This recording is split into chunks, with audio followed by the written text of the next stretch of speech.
All right, so a little video on how to do the positioning stop.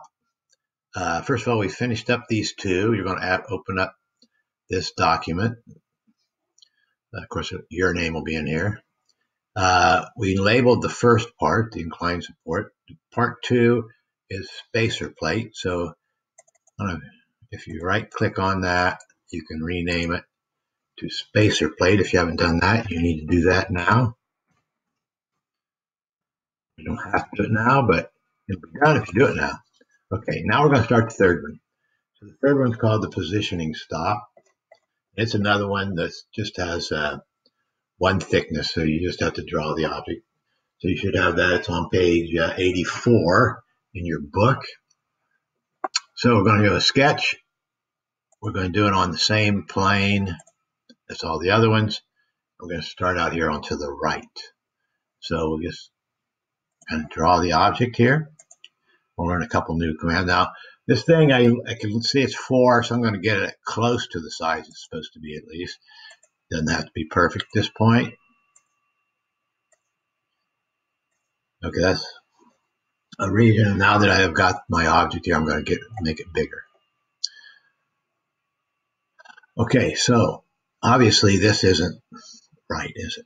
I'm going to hit escape to get out of my command, and I'm going to click on that line, and I'm going to pull down.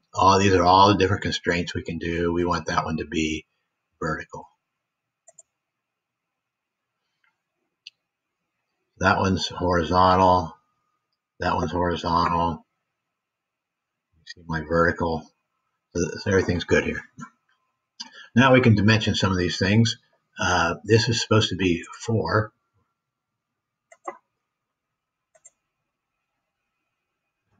So the whole thing I'm going to do today, you've seen before in AutoCAD. We just have to know how to do it here. This is 1.25.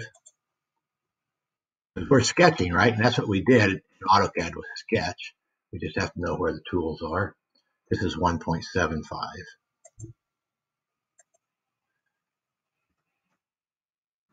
You could dimension the other side. Notice on the book, there's no dimension on the other side, but it's the same height. So one of the constraints we have down here is equal. So we hit equal, constrain 2 lines. Okay, so it says pre-select. So that's what we're going to do. We're going to click the 2 lines that we want equal. This one and that one. And then we go up here and go equal. Now notice that these 2 slanted lines, they are also equal. It doesn't give us any angles. It doesn't give us any lengths. Either one of them are. We just know that 1.25 line here is up in the middle. That's going to make these equal. So we can do the same thing here. We can go click, click, and make them equal. That's the last one I did. And then it's 2.5 tall. So we're going to go back to our dimensioning tool and 2.5 tall.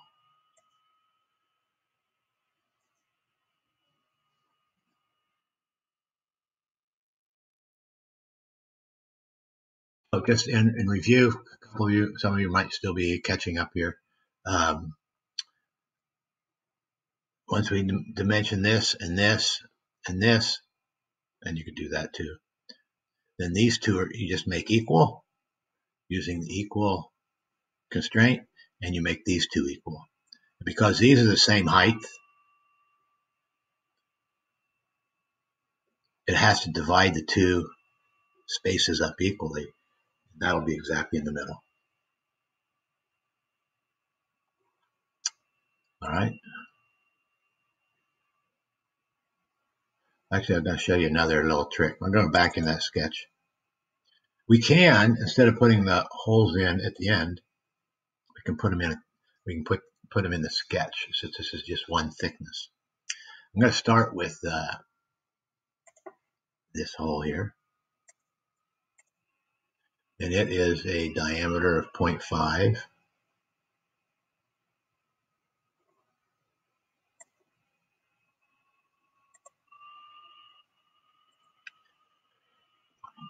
5, and it's 3/4 of an inch from both edges. So 3/4 right here.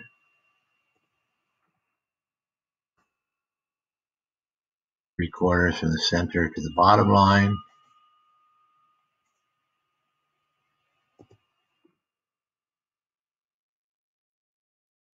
Now, I can do the same thing over here, but let's do our mirror command.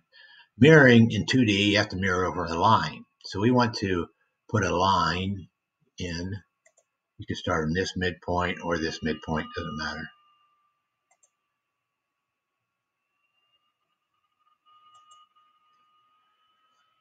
Hit escape, select that line, and then turn it into a construction line. This turns a solid line to a construction line. That means it won't mess up the extrusion, the region that you're extruding. Construction lines can't be part of a region. Now, this is our mirror tool up here. So we click mirror, and it says select entities to be mirrored. Oh, let me hit escape here. I already had that line selected, but if you don't have the line selected, you have to select the mirror line first. It tells you up here to do. Now select the entities to be mirrored. There it is. Oh, life is good. Life is good. Now,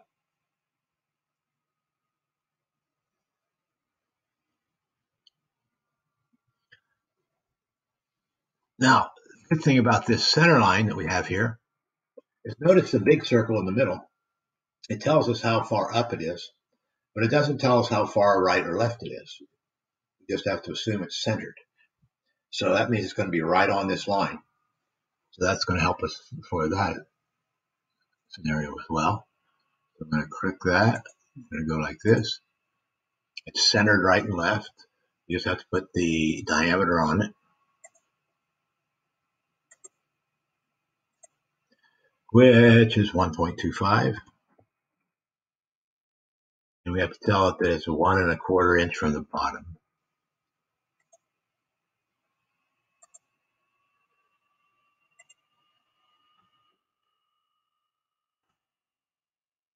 All right, so that puts everything in place. Now, we're just still sketch. We haven't extruded anything yet. We accept that. Look at things isometrically here. You notice, I don't know if you figured this out yet. If I have my cursor in the middle here and I scroll my button, everything it zooms from that vantage point. If I put it down here and I zoom, everything goes up that way.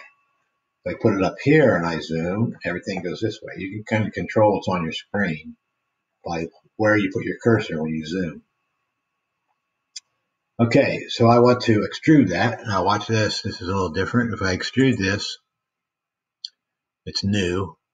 And if I pick this face here, aha, I didn't pick the holes. It only did the region outside the holes and inside the boundary border. And how thick do I want it? 0.25.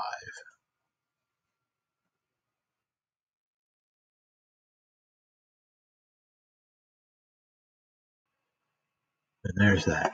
Now if you go here to like zoom to fit, puts all 3 of them in there. Yeah, it makes each one a different color automatically. A couple of you asked me about that. If I want to move this closer, what I have to do is I have to go to the sketch and grab a line, and we can move it.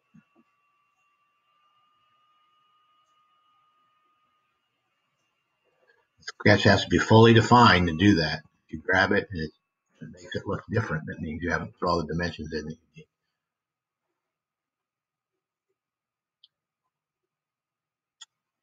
And there's the positioning stop.